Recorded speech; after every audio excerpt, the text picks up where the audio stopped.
Hi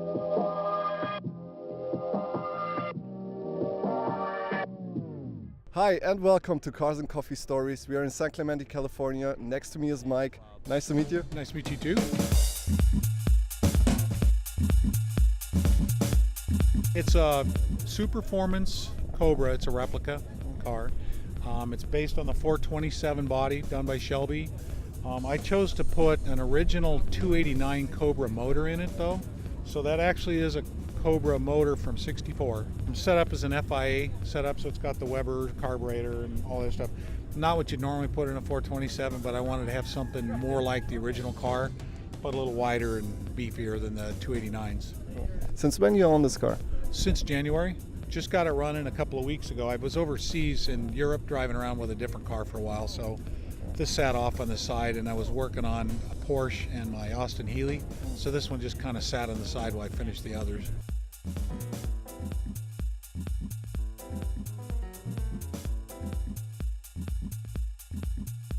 van sounds great.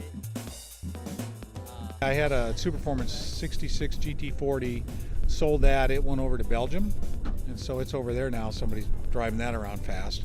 Decided to go with something that's more of a driver. You know, that was a race car you could drive in the street. Scary fun. Yeah, it was 600 horsepower and 565 foot-pounds of torque. Just scary. This one's about 380 horsepower, so significantly less, just more fun to drive.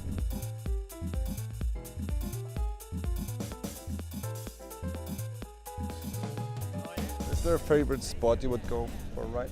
Yeah, we tend to go up Ortega Highway to Hell's Kitchen for lunch and stuff, or we'll go up the coast and up through Malibu and all those areas. So the couple there. Yeah, mostly we'll take it farther north. We go to the Monterey Historics every year. And when we're up there after that, we drive all around there. And then we go up to a buddy's house. We drive up through the Redwoods and then up, he lives in Bodega Bay. So we'll spend 3 or 4 days driving around the wine country. Cool. So all through Sonoma and Napa's not too fun because it's just up and back, but Sonoma's all kinds of little windy roads. And then this year in October, we're going up to the Gold Country. So you start like Murphyville or something, you drive all the passes back and forth around Tahoe. So just all little windy roads, just a lot of fun.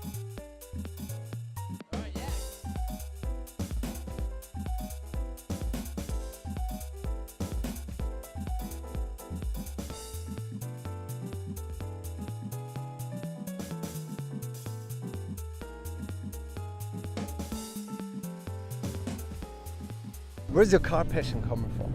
When I was a kid, my dad always had sports cars, English cars and stuff, and so I just helped him in the garage, you know, little guy.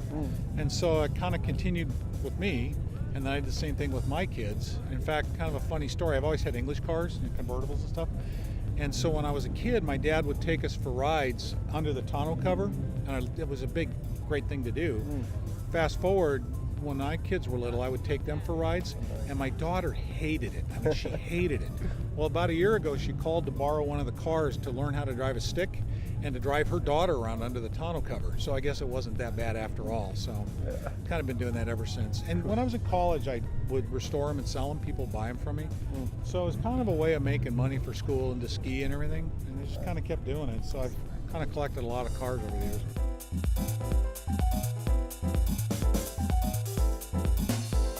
Let's wait a second. Noisy cars. See you, Ashton. Take care, Justin. Okay. So, well, It's gonna yeah, keep it's going. just, yeah. That's okay. Let's wait. 20 feet wide. Lots of people packed in there, man.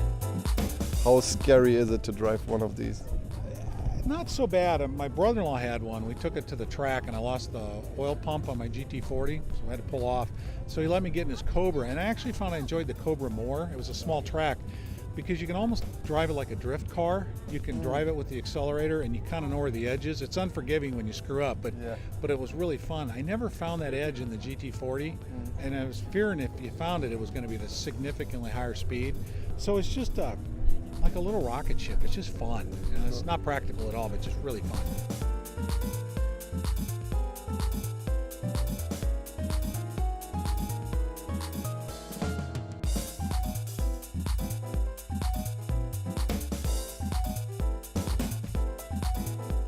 Last question. What do you think of today's cars? especially muscle cars? They're great if you want to go straight and fast. They're, I guess, having been in these kind of cars, they are really fast, but they're heavy. 3,800, 3,600, 3,400 pounds. And when it's horsepower to weight ratio, that weight really kills you. And they're more practical. Their windows roll up, they have air conditioning, so they're actually much better. But if you want to smell and stink and Depends sweat, on how these you are kind of define fun. better. Yeah, define better. Yeah. The reason I did this one is I wanted to be able to, if you broke down anywhere, you pull into any auto parts store and you get the parts. Everything in here is about a 65, 66 Mustang or Corvette. That's a Corvette tank, but you can get the parts anywhere for them, so it's really fun and not to maintain. expensive. Yeah. Okay, last one. Do you see yourself in an autonomous driving car? Never. What the hell fun would that be? You know? It's like having an automatic. It's great if you're stuck commuting to work in traffic, but no, couldn't do it. It's all about the shifting and the driving and the cornering and everything else. Like shit, just go watch TV or something. All right, Mike. Thank you so much. Thank you. Thank you.